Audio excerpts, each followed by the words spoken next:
strong three-man squad, a strong kind of 2v2 to wave clear and then play through side lanes, that may be the answer. But I do think Cloud9 will heavily struggle in a 5v5. Sure, Gragas is a source of AP damage, but against a tank, you just build HP against that. You don't actually have to go towards MR. Gragas cannot kill a Poppy who has a Randuin's at a dead man's plate. That's not going to happen in a team fight. So I do think TSM have set themselves up very, very well for the 5v5. You have 4 melee champions plus a Sivir to speed them up, to get them in, and Cloud9 have got to get things done in the 1v1s, in the 2v2s during those side lane fights. And if there's one team in North America that I would put that on, it would be Cloud9, to be able to execute on the proper split push, to make things happen in a way that they can play around having this bad 5v5 situation. Svenskaren's behind him, yep. Svenskaren coming in over the wall, going to be a full-on 2v2. Nice wind wall to block away the Skarner stun onto Niski, who's going in even further onto Bjergsen. First blood over to Cloud9, and they turn the play around. Yeah, and that, honestly, I'm kind of surprised. Yasuo, incredibly cost-effective item to buy as an AP champion into an AD matchup. Once it gets stacked, it is incredibly gold efficient. Lots of bang for your buck. Makes it so that opponent cannot easily all-in. Yep, and if you do end up going out to a side lane, you would be against the Aurelia. Guess what? It's great there too. And you can see Broken Blade really starting to harass Licorice under his turret there. Being able to mess around with him, utilizing the buckler, getting a charge, trying to disrupt some of that farming under turret. Broken Blade has tabbies plus this Bomby Cinder, and that's all you need. You just start walking him. You really can't just outside him. Go for it! Bring down the hammer! Broken Blade with the solo kill. What a monster! I thought he was just looking to get him low, but he decides to commit for the flash there. Flash stun, they're going in mid lane. Bjergsen gets himself out of that one. Niski thought he could set it up enough with Svenskaren's help. Not quite. So TSM will at least keep their mid laner alive, and they've got to be happy about what happened top. Yeah, no kidding. When you actually commit your first ultimates mid lane there from the Gragas and Yasuo, you get nothing. And meanwhile, Poppy just solo kills the Aurelia. Sneaky to escape the engage from Sven and Smoothie. But top, we're going to have ourselves a battle here yet again. Svenskaren showing up saying, all right, 1v1 don't work. Let's try ourselves a 2v1. Broken Blade turning that one right back around, able to slam Svenskaren into the wall. Instead going to be bursted down himself. And Licorice grabs the kill. Yeah, nicely done. And they're going for the dive now onto Sneaky. He has no flash. Bottom side, Zazel's now the target. Smoothie taking up the turret. He sticks around a little bit too long. Has to use the hourglass to make sure he doesn't die. But Sneaky gets him in the heart.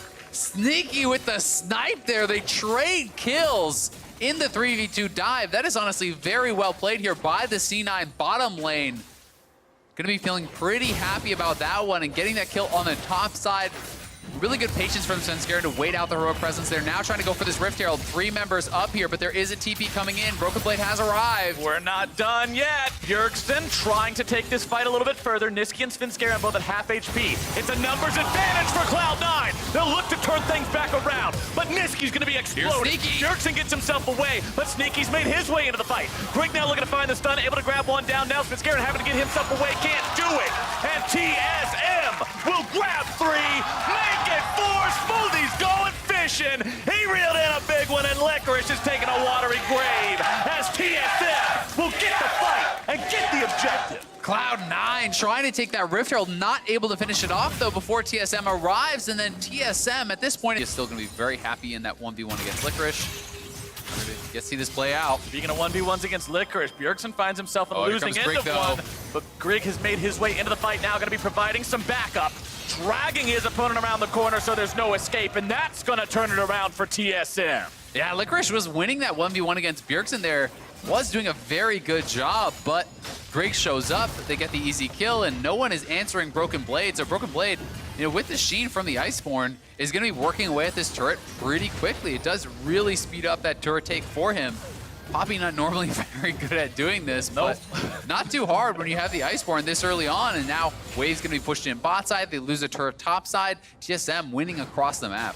And this is the tails side of the coin we were taught working out so far. Yeah, the pace of the game is just so much in TSM's favor. C9 needs those types of plays. Like, this is why they're sending Sneaky down to try to collapse on Bjergsen. They need kills in the side lane to delay the game, to buy more time for them to try to pull something off. And he is going to go in. We'll see if they can catch Bjergsen.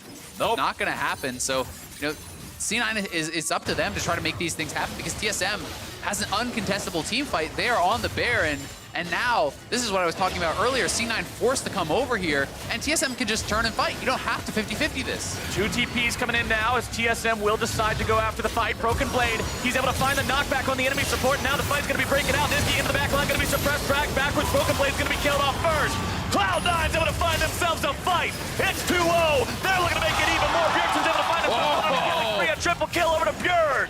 He will go down, but he will not go down without a fight. And Cloud9 looks for even more. Sneaky and Zeyzal pursuing smoothly, looking to go even further underneath the turret, and Sneaky hits him with another arrow. Incredibly well done there by C9. They actually come out on top in the 5v5.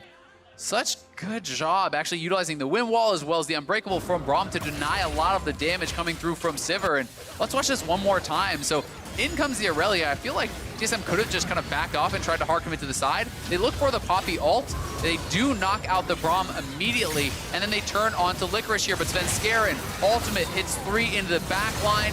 The ult comes through from Yasuo, and that wind wall was just zoning Sven out the entire time. Through all of that CC, throughout all of the entire Skarner ultimate, Sven got no auto attacks off because of a great wind wall there from Niski, and that really was the game changer there, as Sneaky was able to be free firing, getting those auto attacks off, and despite the triple kill coming through from Bjergsen, it is C9 that get the extra Licorice earlier. Remember, Niski is running Ignite, not Teleport, so it is harder for him to be out in those side lanes, and that is why they're going to send Licorice. Bjergsen, his Teleport, going to be up shortly after Licorice's, but Cloud9 will reset, will try to get side lane pushing out, and then try to get vision once again around this Baron. So much of the game is going to depend on it. You know, if Cloud9 are able to take it, the 1-3-1 becomes incredibly powerful. And likewise, if TSM grab the Baron, you just walk straight down mid lane with 5 members, and C9 can no longer really wave clear effectively against that. And you can see all solo laners are level 16 now. Licorice actually checking level 17 here just a moment ago, but that means so much specifically for Bjergsen. The Sylas can now constantly steal ultimates. You've got a 12-second cooldown between them, just getting new ones, tossing them out there, get another one, toss it out there, and it gives him so much potential in these fights to have another pop-off moment, because honestly, the fight where they almost just got destroyed at Baron the first time could have been disastrous. It could have been game-losing if not for that triple kill you got. Yeah, it certainly could have, and you know, you have some pretty good ultimates to steal here. The Varus ultimate pretty solid, Braum and Gragas, and those are okay. Gragas ultimate can be game-changing, so you certainly still have the ability to ult someone like Sneaky into the backline and try to take him out that way. That being said, it's always going to be more difficult to do that when you're up against a Braum who could actually block that ultimate from coming through. Well, Cloud9 got the 1099s in. The taxes are paid. QSS for Niski and Sneaky. Svenskeren likely working on one of his own here. You can see the Null Magic Mantle in inventory. Means Griggs' options are getting slimmer and slimmer as this game moves forward. Always a nightmare for Skarner when the enemy is close enough in gold and combat power to feel comfortable buying those QSSs. Smoothie Spider-Man's himself away from a potential engage as Licorice was looking on the flank there. Cloud9 so comfortable right now in this game. They were down 5,000 gold earlier. It seemed like TSM was always on the front foot, but ever since those 2 messes up there at the Baron, it's been Cloud9 that seemingly are back in the driver's seat. Yeah, certainly the case, and they are getting closer and closer to this IE on Yasuo. I think they probably want to wait for this, but it looks like there's going to be a fight. Nope, we got ourselves a fight, and that's going to be a big pull coming out from Brig onto Zeyzal, who's still somehow going to be kept alive, getting himself away. Svenskeren going to be fighting Bjergsen off the side. Grig going to be killed now by Cloud9. Licorice taken very low into the back line. He goes. Not quite able to find the damage onto Sven, who goes on a killing spree, killing that enemy top laner. Svenskeren into the hourglass. Not going to be kept alive too much longer, except he will.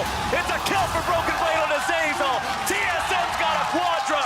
TSM is marching down mid lane, and I think that's the game.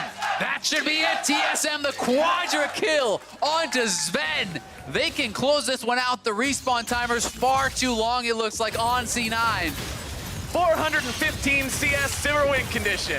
That's all you need. 5 items in the inventory, pair of boots on your feet, and some boomerangs into Cloud9, and TSM are on to Nexus turrets. 10 seconds left before even Zeyzal comes up. There is no way to defend this one. And against many people's expectations, TSM will take down Cloud9 yet again. A very well-played game here from TSM. Drafted a simple win condition. They do get that team fight in the end. And it's through this engage, actually onto the Braum, where Braum actually survived and they still come out on top. Sven very effective in that team fight. This felt like the first 5v5 where Sven was really able to get a lot of autos off and start to really feel that power of the late game Sivir. He was sitting on full build, and also a critical play from Broken Blade. Getting that stun onto Sneaky against the wall meant that you were never going to be able to turn around and actually finish off Sven, who was at fairly low health. That game was a little bit of a roller coaster. TSM in control early on. We saw Broken Blade getting solo kills. We saw things going their way. The